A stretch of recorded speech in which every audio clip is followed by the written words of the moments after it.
ચાલો મિત્રો, આજે તો આપણે વાત કરીશું યુનિટ નંબર 4 ઋણ દ્વિપદી અને ગુણોત્તર વિતરણની અંદર. તો ઋણ દ્વિપદી વિતરણ અને ગુણોત્તર વિતરણની અંદર જે દાખલા પૂછાતા હોય બરાબર, તો એ દાખલા આપણે ગણવા માટે પહેલાં તો આપણે અભ્યાસ આજે કરીશું ઋણ દ્વિપદી વિતરણનો. તો આજે આપણે ઋણ દ્વિપદી વિતરણનો દાખલો પહેલાં તો આપણે ઓળખવો પડશે કે કયો દાખલો ઋણ દ્વિપદી વિતરણનો અને કયો દાખલો ગુણોત્તર વિતરણનો.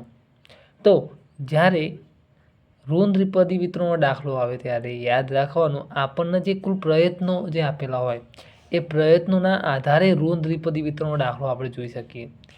તો ઋણ દ્વિપદી વિતરણની અંદર પહેલાં તો આપણે એ જોવાનું કે સફળતાની સંભાવના આપણે પહેલાં એ નક્કી કરવાનું કે સફળતા હોય તો સફળતા માટે હંમેશા આપણે પી લેવાનું, અને તમને સફળતા આપી હોય તો તમને નિષ્ફળતા એટલે ક્યુ તમને મળી જાય બરાબર. કેમ કે પી અને ક્યુ આ બેનો સરવાળો આપણે શું લેવાનો, કુલ સંભાવના આપણે હંમેશા એક ધારવાની. યાદ રાખજો, પી પ્લસ ક્યુ બરાબર 1. મતલબ શું થયો કે જો આપણને પી બરાબર 0.6 આપ્યા હોય તો ક્યુ બરાબર આપણે શું મળે 0.4.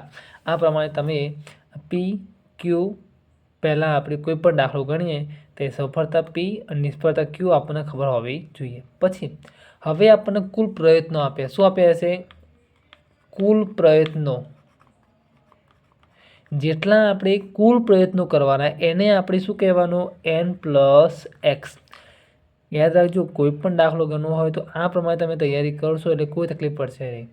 જે કુલ પ્રયત્નો જે ખરા એને શું લઈશું આપણે, n+x. જ્યાં જે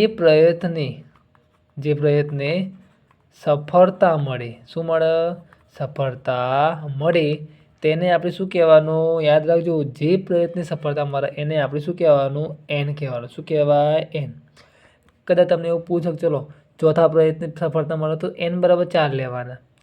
તો n+xની અંદર nની કિંમત આપણે મૂકીએ તો આપણને શું મળી જાય, x તમને મળી જાય. એટલે આ પ્રમાણે તમે યાદ રાખવાનું, n તમને મળે પછી n+xમાં nની કિંમત મૂકતા આપણને x મળે.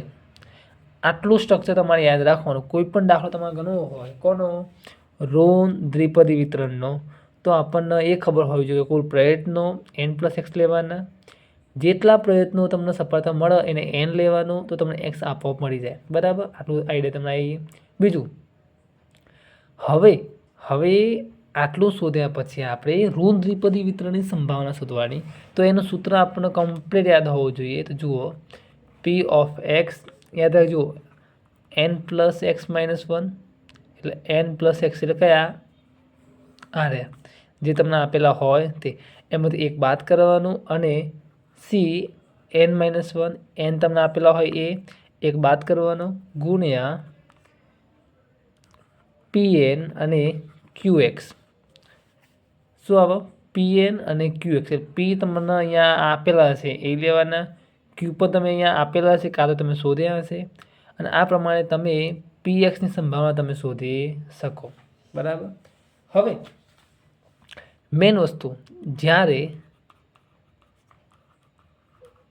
વધુમાં વધુ 2 પ્રયત્નો કરવાના હોય, કેટલા પ્રયત્નો કરવાના હોય, 2, તો આપણને એ ખબર હોવી જોઈએ કે આપણે સંભાવના અહીંયા શોધવાની કેટલી આવે. તો તમે જુઓ, p(x) બરાબર 0, 1 અને 2. જોજો, જ્યારે વધુમાં વધુ 2 પ્રયત્નો કરવા હોય તો આપણે 0, 1 અને 2ની સંભાવના શોધીને આ બધાને શું કરવું પડે, આપણે શું કરવાનું, જુઓ, p0 + p1 + p2 આવી રીતે સરવાળો કરીએ ત્યારે આપણો જવાબ મળે.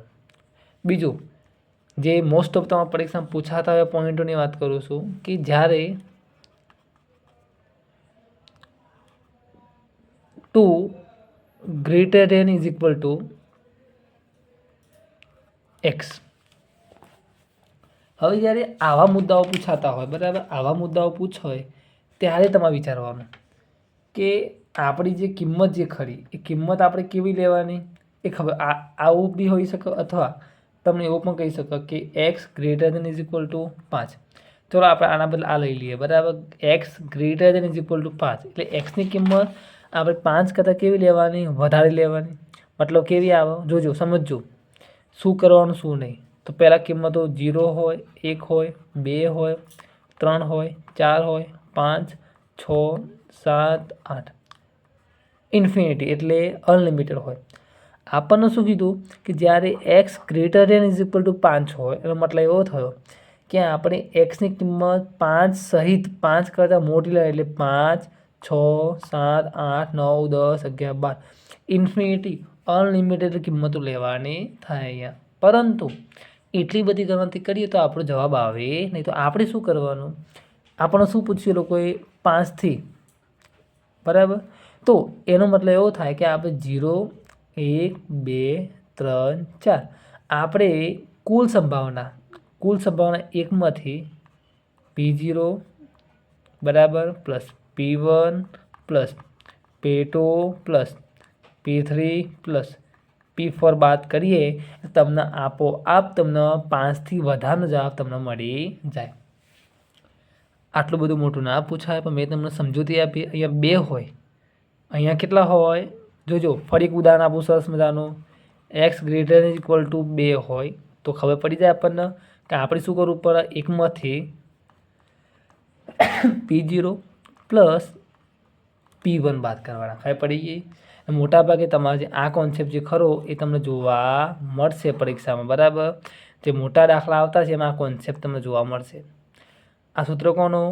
P ઓફ x બરાબર n plus x minus 1 C n minus 1 into Pn into QX, બરાબર. આટલું તમને આઈડિયા આવી ગઈ હશે, બરાબર. એટલે આ તમે ખાસ જોજો. P એટલે સફળતા, Q એટલે નિષ્ફળતા. એ જ રીતે આપણે આ પ્રમાણે ગણતરી તમે કરી શકો તો તમને દાખલા આવડશે. હવે આપણે મેન એના ગુણધર્મો જોવાના, કેમ કે ગુણધર્મો તમે જોશો તો તમને દાખલા કેવા આવડશે? ટૂંકા, નાના. તો ગુણધર્મોની અંદર શું આવે? તો તમે પહેલાં જુઓ કે ઋણ દ્વિપદી વિતરણના ગુણધર્મો. તો પહેલું n અને p પ્રાચલો છે. શું છે? પ્રાચલો છે.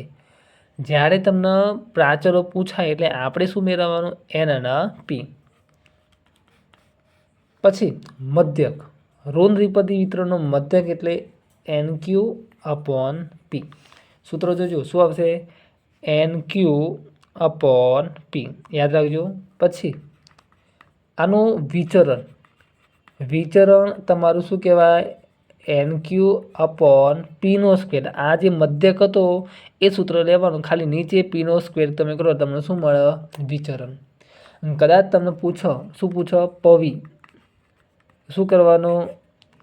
nq અપોન પી સ્ક્વેર. સીધું સિમ્પલ. તમારે આ પ્રમાણે ગણતરી કરવાની. પછી 5મો, હવે એક વસ્તુ યાદ રાખવાની કે જે વિચરણની કિંમત જે ખરી, વિચરણની કિંમત મધ્યક કરતાં, કોના કરતાં? મધ્યક કરતાં હંમેશા કેવી હોય? વધારે હોય. કેવી હોય? આ પોઈન્ટ ખાસ યાદ રાખજો કે જે વિચરણ હોય એ વિચરણ આપણને કેવું મળે? મધ્યક કરતાં કેવું મળે? વધારે મળે, બરાબર. આટલું તમે ધ્યાનથી મસ્ત રીતે તમે તૈયાર કરશો એટલે યાદ રાખજો. આના પછી હું જે દાખલા કરાવીશ તમને બધા દાખલા તમને આવડશે. ક્યારે? તમે જ્યારે આ પોઈન્ટ તમે ક્લિયરલી તમે કરશો ત્યારે, બરાબર. તો ખાસ તમે આ ભાગ 1 જોઈ લેજો, આ ભાગ 2, બરાબર. તમારે જે આવતું એ પ્રમાણે આ તમે જોઈ લેશો એટલે આઈ હોપ કે તમને આના દાખલા મોટા ભાગના તમને આવડશે, બરાબર. મળીશું નેક્સ્ટ ટાઈમ સરસ મજાના આના દાખલા સાથે.